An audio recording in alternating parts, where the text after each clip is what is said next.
जाके हमरा press conference कर रहे हैं.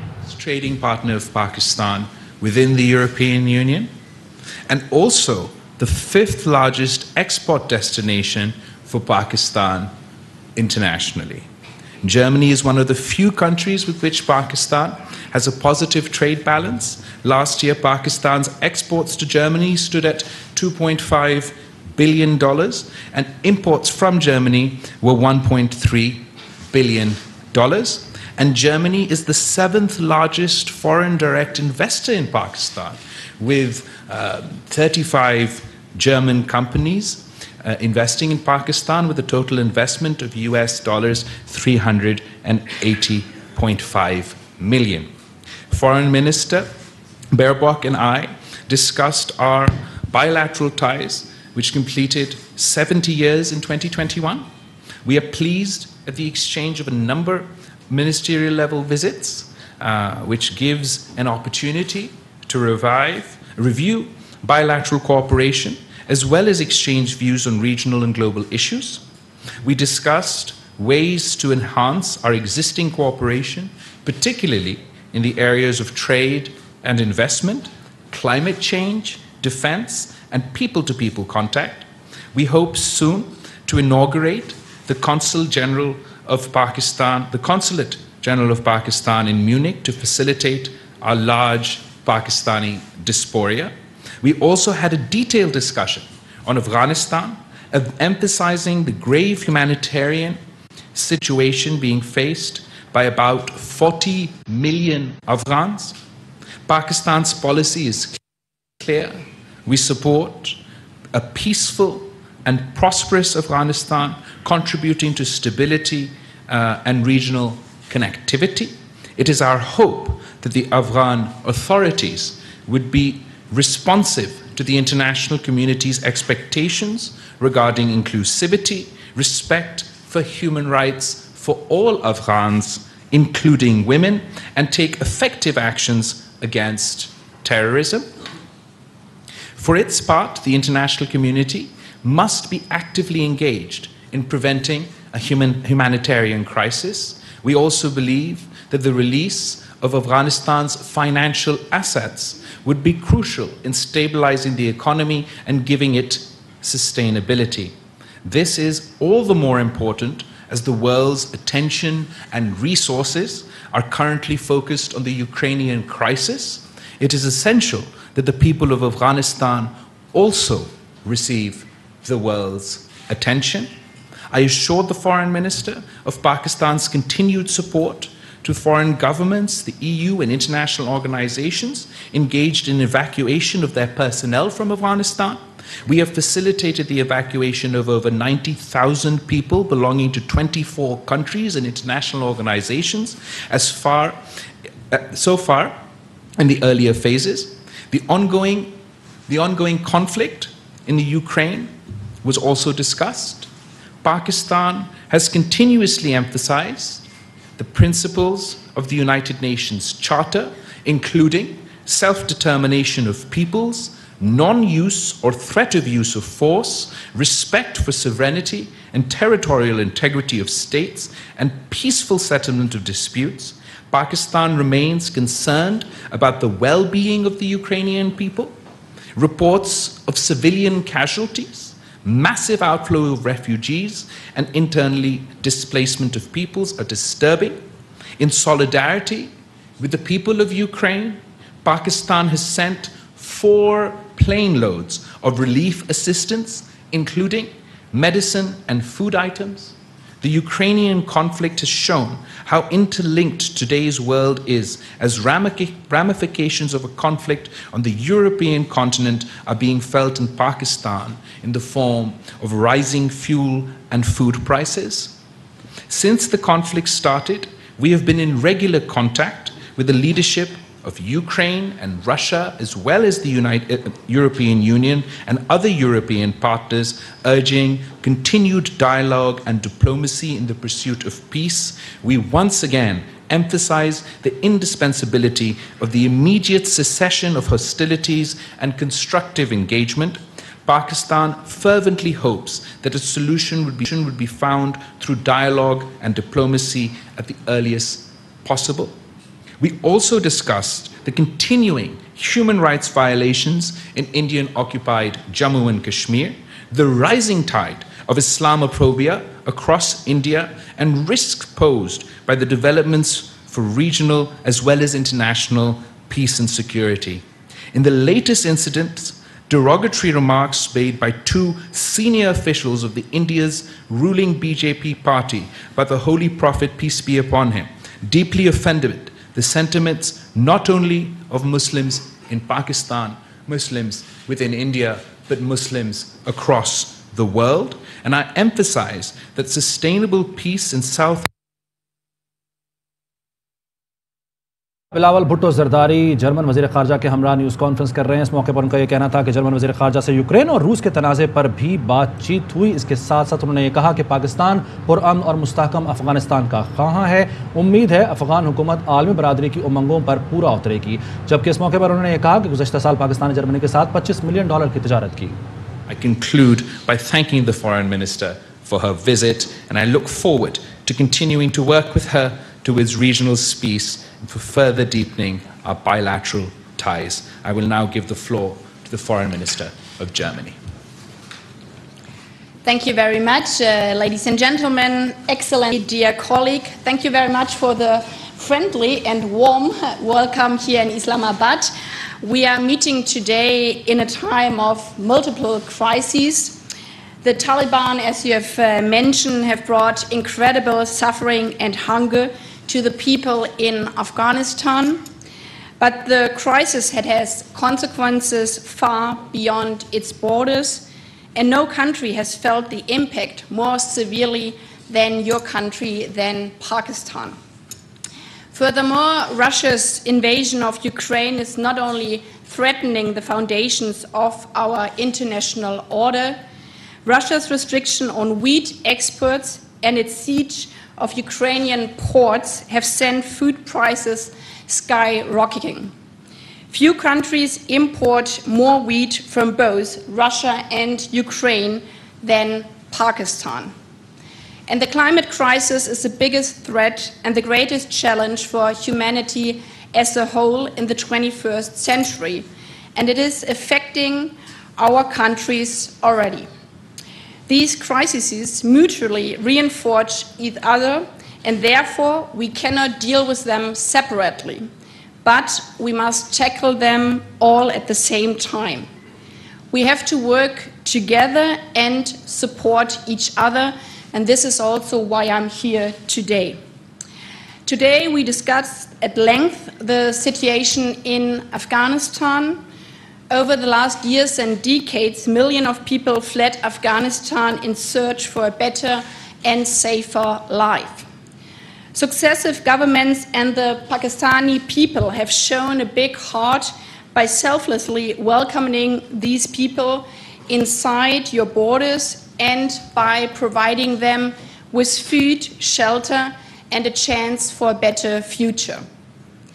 I know that this was not always easy. It is an enormous task that Pakistan is shouldering on behalf of the whole international community, and it deserves our solidarity and support.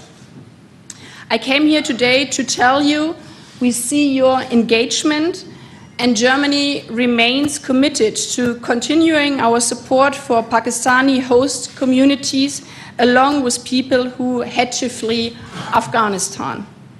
We want to work together with your government, the Pakistani people, and our international partners to improve their living conditions and provide access to education and decent health care. When we look across the border, the situation is dire, and as you have mentioned, the Taliban are leading the country into a downfall. Parents do not know how to feed their children. Girls are deprived of their right to education. Women are almost excluded from participation in public life. Dissenting voices are brutally suppressed. The economy is grinding to a halt. The international community must stand united and together tell the Taliban loud and clear, you are heading in the wrong direction. As long as they go down this path, there's no room for normalization and even less for recognition of the Taliban as the legitimate rulers of the country. At the same time, we will not forget and we will not abandon the people of Afghanistan. It is not the fault of the people that the Taliban government overthrew the government and since then have tightened their grip on the Afghan society. We will continue to provide humanitarian aid and support the people who need it the most, especially women and girls who suffer more than anyone else under the Taliban's rule. And there's another important personal concern to me. Afghans who have worked for German institutions or committed themselves to the democratic cause and human rights deserve our protection. Pakistan has been our closest and most reliable partner in this regard. Through our close cooperation over the last months, more than 14,000 Afghans who are particularly at risk could travel via Pakistan to Germany to start a new life in safety and without fear. So most of all, I'm here to say thank you. Thank you to Pakistan, thank you to the Pakistani people. We are really grateful for all the support you have given us. I very much hope that we will continue our successful cooperation and find ways to help those still remaining in their difficult situation. These past months have shown how much we can achieve when we work together, and I hope we can apply this to other areas and deepen and strengthen our bilateral relations. As I said in the beginning, we cannot deal with the different crises separately. They are interlinked and we have to work together. Russia's war of aggression sets a dangerous precedent, not only for Europe, but for the whole world.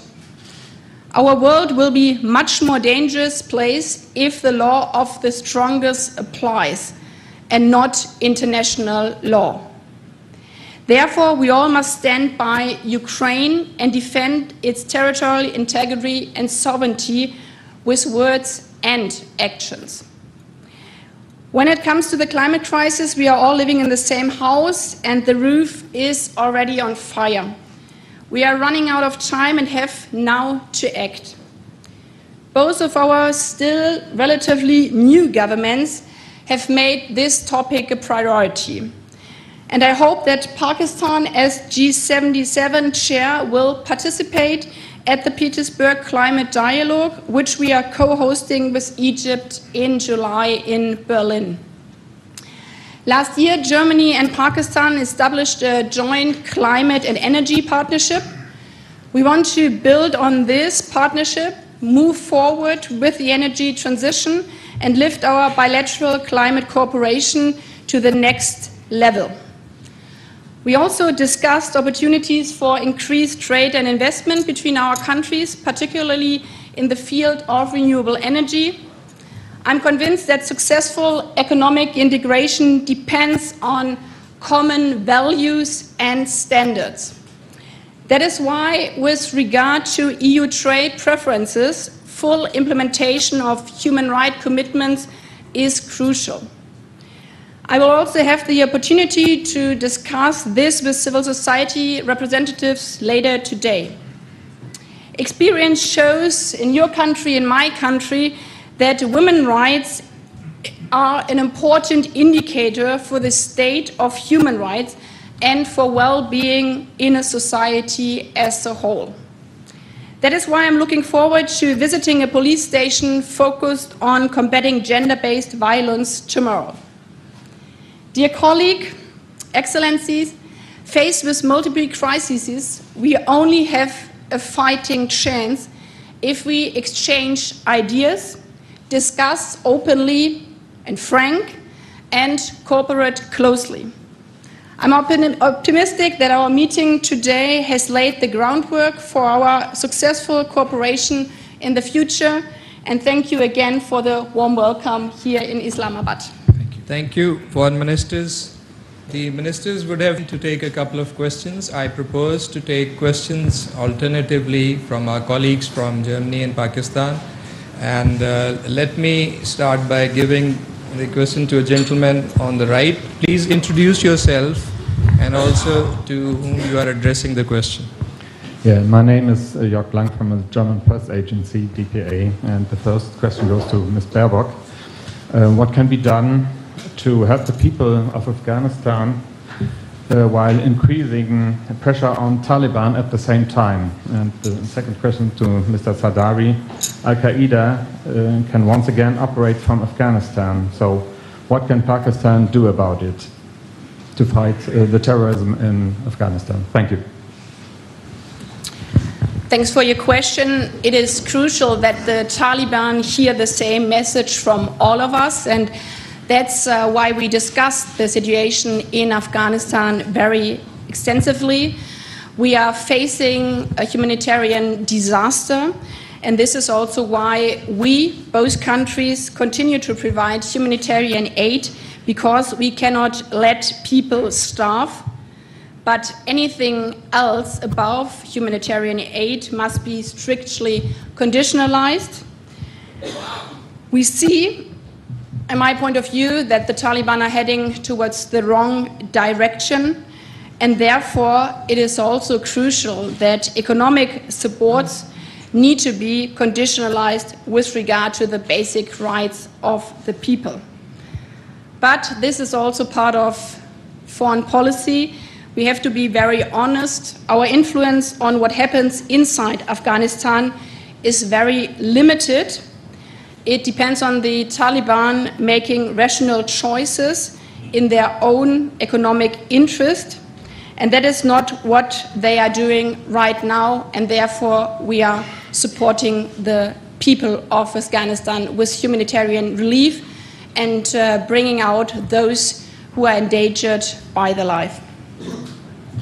I'm going to address all three of your questions because I think it highlights sort of the main expectations from Pakistan and the international community from Afghanistan.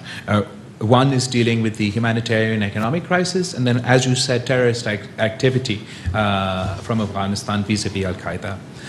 We have in Pakistan been facing the brunt of terrorism and extremism over the past many decades, and so have, of course, the people of Afghanistan. It is in our interest and in the world's interest that there is a peaceful and stable Afghanistan that does not have its soil used for terrorist activities within the international, within the region or anywhere else in the world. There are questions as far as the capacity of the new regime to tackle this problem, and it is important for us to engage with them, as far as our security concerns are concerned or terrorist activity from any group impacting any country is concerned. But what I must emphasize is that Pakistan is not only a victim of terrorism. I am a victim of terrorism. And I am a victim of terrorism and terrorist groups that operated in my country and operated in another country. But when I plead the case for humanitarian assistance for Afghanistan, for the people of Afghanistan, or when I plead the case of us all working together to try and ensure that we halt the complete and utter collapse of the economy in Afghanistan, that is in spite of or regardless of my views or whoever else's view, anybody else's views vis-a-vis the regime that is imposed in Afghanistan at the moment. It is because we're particularly concerned about the consequences of a humanitarian crisis of this scale on our border. With the United Nations saying that 97% of the people of Afghanistan will descend below the poverty line, where the families in Afghanistan, through no fault of their own, are facing starvation.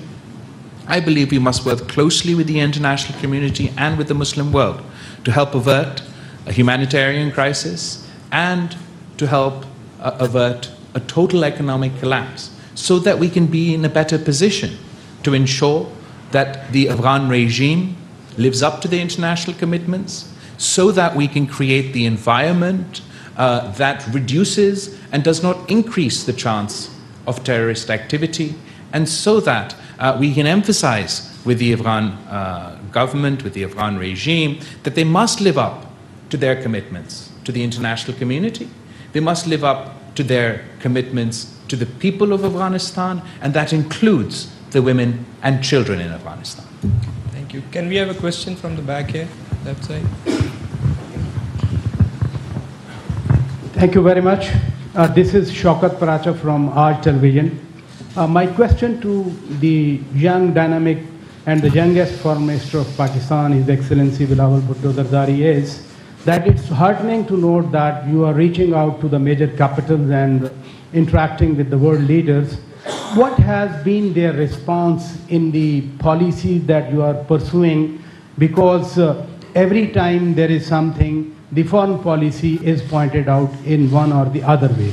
And Honorable Foreign Minister of Germany, thank you very much for coming over. We are so excited that our director, one official, is wearing a dupatta containing the German flag. Right now, she's sitting over there. My question to you is, you repeatedly talked about the international law vis-a-vis Ukraine, but what is the applicability of the international law, humanitarian principles, in case of Kashmir? Why the global powers are silent? Why there is no voice about the rising Islamophobia in India, as you have seen the recent outrage in the entire Muslim world about the comments, whatever they have been made by the spokesperson of the ruling party? Why the word is silent? Thank you. Should I start with your... I'll start with your first question. Shukriya Paracha Sahab, thank you very much. I've only been in the this office for a little bit over a month now, but our priority in 3 words is engagement, engagement, engagement. We feel that if you don't talk with the world, if you don't engage the world, you can't put across Pakistan's view, you can't convince them, their societies, their leaders, their parliamentarians, their civil society. If Pakistan refuses to engage the world, then we must forget about being able to convince the world and achieve our objectives on a foreign policy front.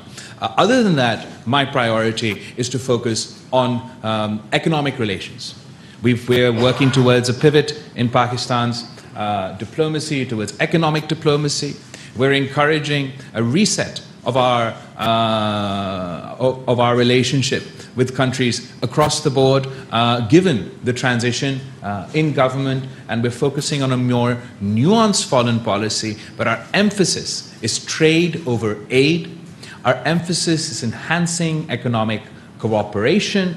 As I mentioned earlier today, Germany and Pakistan's economic bilateral relations are great, but we want to get more out of our relationships. And the major priority for me as Foreign Minister of Pakistan is how can I ease the economic difficulties of my people.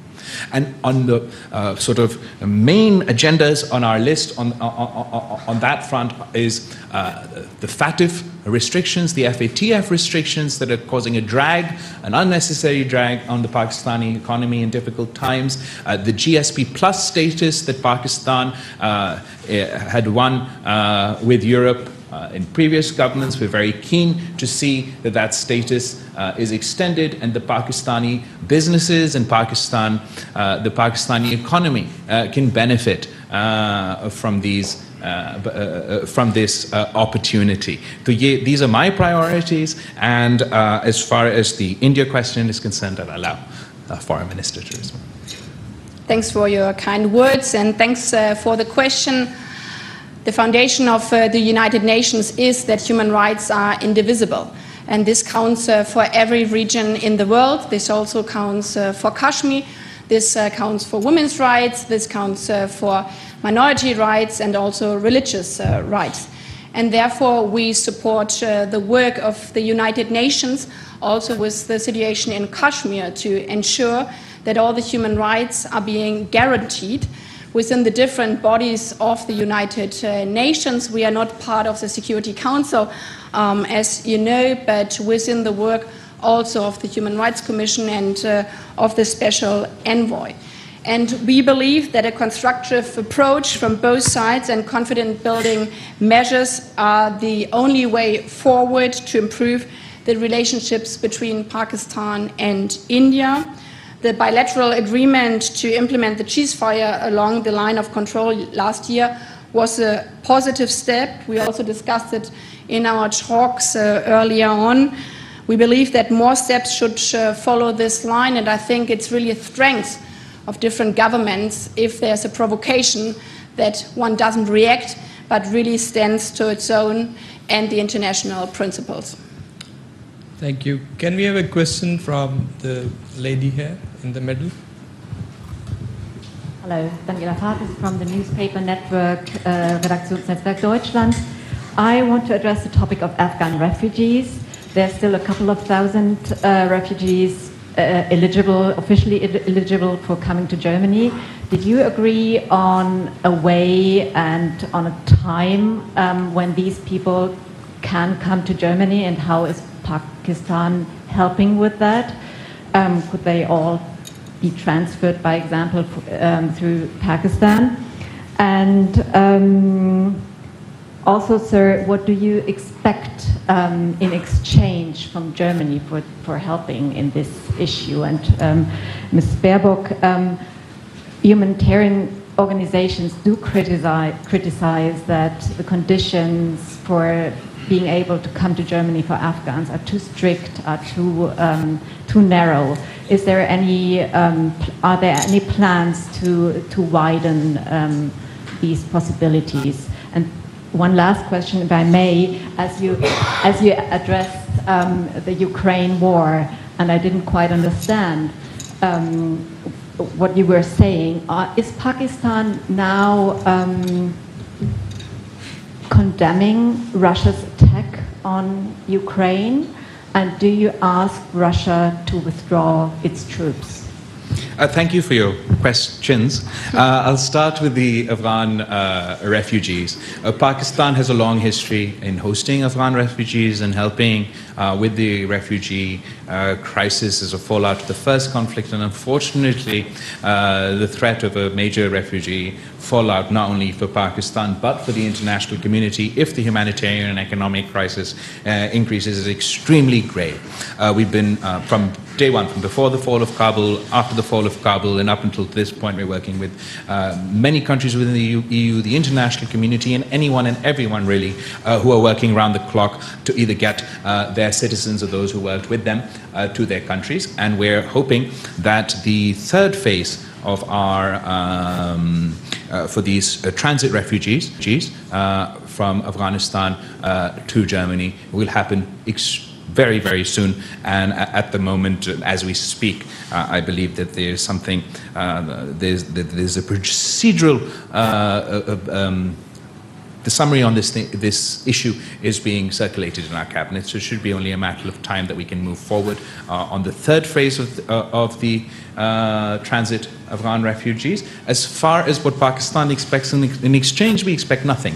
In exchange from the EU or Germany, we're doing this on the basis of what we feel is our responsibility to the international community and to the people in Afghanistan who faced a whole host of issues, and we want to do whatever we can to mitigate their crisis, their difficulties. What I would say to the German media, to the German people, to the European people, is to remember, to understand, recall, and highlight the fact that Pakistan not only now is playing an outsized role as far as mitigating the humanitarian crisis in Afghanistan, despite our own economic foes. We're going above and beyond to help everybody with their refugee or sort of the transit refugees. And this is the face of Pakistan, a modern Muslim nation playing a responsible role on the world stage. And don't see Pakistan in the way that perhaps these groups that we all have our own views on would sort of, that the impression or the perception that Pakistan has in the international media is often colored by the activities of these groups rather than the activities of the people of Pakistan. As far as Ukraine is concerned, Pakistan has not changed its position. Pakistan has a nuanced position. We don't want to get dragged into any conflict, but we are steadfast in our support for the United Nations resolutions. We are all part of the United Nations, and it is in Pakistan's interest. It is in our interest, as a small country, as a developing country, that international laws are followed, that international institutions are followed, that international law is followed. But we don't want to be dragged in to any conflict, particularly given that we've just experienced decade after decade of conflict in Afghanistan. And the people in my country would like to share our experience with the people of Ukraine, the people of Russia, and the people of Europe, that ultimately all conflicts have to resolve through dialogue.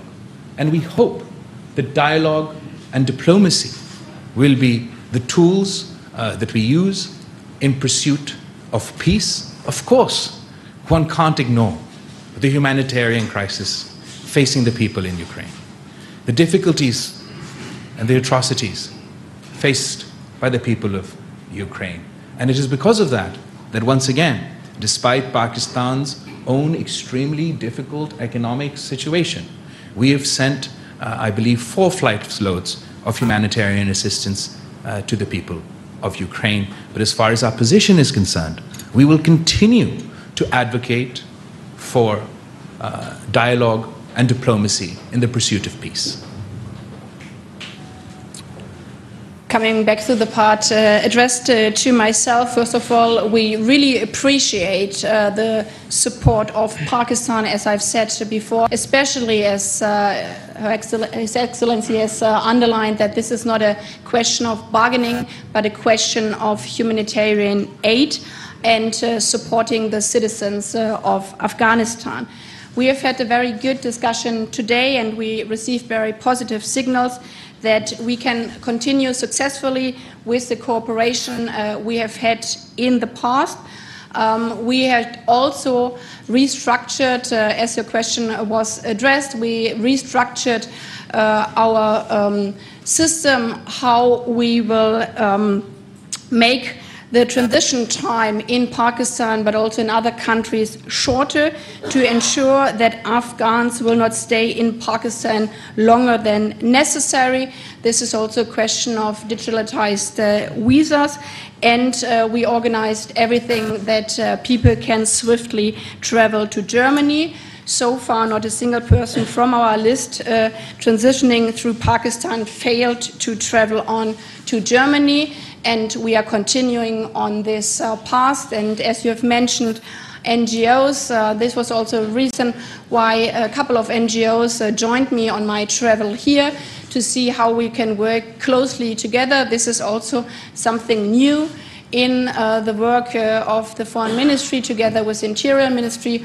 of Germany, that we have a very close relation with NGOs to help also on practical matters to enable to bring out not only the people most in danger who have worked for German institutions or who have faced, especially women and journalists and human rights defenders, with threats by their lives, to not only bring out them but also their family members in an unbureaucratic way.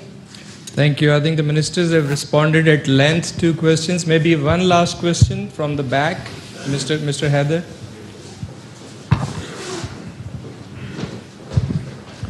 Thank you, Mateen Heather, GTV.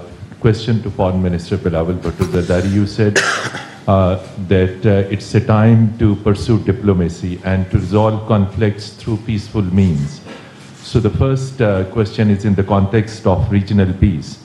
And you have said you have more than 1 month in power and taking so many initiatives, economic and other. Are you taking any initiative to resolve Jammu and Kashmir issue, and any hope for the resumption of dialogue with India so that these all issues could be addressed through dialogue and talks? And beyond writing letters to different international organizations on rising Islamophobia in India, what other steps could be taken to bring India under pressure to stop these things? And to German Honorable Foreign Minister, of course, you might have sought Pakistan's support on Ukraine, Pakistan has no other options to go for economic cooperation with Russia and with China. Would you propose and suggest what are the other alternate means of getting economic cooperation, energy, trade, and these all things? When Pakistan gets closer to Russia and China, of course, this is not acceptable to the Western community. So Pakistan doesn't have any other options. So on this front, how Germany, being an economic part of Europe, could assist and cooperate with Pakistan? Thank you so much. Thank you for all your questions. I'm going to start from the end and go back. Pakistan wants to engage with the entire world. We are neighbors with China. We have a long-standing relationship with them. Lekin jaise aapko pata hai, you must know that Pakistan has played a very unique role within the context of China and international cooperation. In fact, Pakistan's role in establishing diplomatic relations between China and the United States is now part of history. We played a very important role in increasing cooperation, increasing engagement, and in fact establishing those diplomatic relations. So today I see Pakistan's role as not trying to aggravate any regional conflict or any conflict at all. We want to continue our engagement, but also play that role as a bridge. And from our perspective, from our national security interest, from our security interest, from our country's perspective, from the interest of our region, it serves all our interests. It serves the interests of Pakistan, it serves the interest of everyone in our neighborhood. That instead of increasing conflicts, moving towards more of a new Cold War order, that we could engage in dialogue, in diplomacy, in the pursuit of dispute resolution, decreasing conflict rather than increasing conflict. As far as Kashmir is concerned, as you said, I've only been in this job for a month now, but I don't believe there's been a single meeting where the issue faced by our Kashmiri brothers and sisters have not been addressed. Whether it is at the United Nations, and I'm speaking within the context of food insecurity, whether at Davos, whether in China, whether standing next to Secretary Blinken or the various foreign ministers that we've managed to engage with, or indeed today with the Honorable Foreign Minister of Germany, we have consistently and persistently advocated for the resolution of the issues faced by the Kashmiri people, and with a particular emphasis on the fact that the situation has deteriorated. The space for practical peace and dialogue has deteriorated, not by an action of Pakistan, not by from our side, but by unilateral provocative actions from the Indian side. Whether you talk about the August 2019 events which undermine the internationally disputed status of the region of Kashmir, whether we talk about the process that started in August 2019 of allowing non-Kashmiris to settle and buy property in Kashmir and begin the process of undermining the Muslim majority, disempowering the Muslim majority, whether we talk about the May 5th so-called Elimination Commission that was in fact an artificial gerrymandering exercise to once again disempower, disenfranchise the Muslim majority and artificially turn them into a minority. We consistently advocate for our Kashmiri brothers and sisters, and we believe that the provocative statements, Islamophobic statements emanating out of officials of the Indian governing party yesterday are absolutely outrageous. And this is an action that is condemnable, not only by the Muslims of India, not only by the Muslims of Pakistan, not only by the Muslims of Kashmir, but the Muslims all over the world. It exposes the Indian facade of a secular democratic nation. They are no longer, if they are unable to apologize, if they are unable to take appropriate action, then it is further proof that this is no longer secular India. This is Hindutva India. This is Hinduism superiority in India. And that colors our diplomatic relations. For the people of Pakistan need peace with India. The people of Pakistan need peace with all our neighbors. But for us to be able to talk about peace, we have to talk with a rational actor, with an India that believes in engagement, which believes in equal rights for all citizens or all players regardless of their religion, regardless of their ethnicity. And if provocative statements such as yesterday, provocative actions such as August 2019 and May 5th continue to happen, then that space will continue to decrease. To the part of your question, in this situation, the whole world is facing the consequences of the Russian war, because it's a hybrid war. It's not only a war by bombs and tanks which are being thrown and which are invading Ukraine, with many, many people dying every day. It's a hybrid war which is also being led by a corn war, by a war of disinformation around the world, and therefore I would like to make very clear that there's not a single sanction on nutrition, on health, or on corn. The opposite. There are only sanctions which hit the system of the Russian regime, and therefore I also personally, as a chair of G7, are doing everything to counter the effects which, especially with regard to corn, hit countries like yours, especially because much of the grain and the corn comes from Ukraine and Russia. And therefore we are trying everything to bring out the corn of Ukraine, different ways via train, and also analyzing if there's an option of the port. But the most easiest way would be that Russia would stop the bombing and would stop shooting at Mariupol port, so the world could be saved again with regard to the corn war. We also see a responsibility of everybody who believes in international law to cooperate together with regard to energy prices, with regard to prices for food.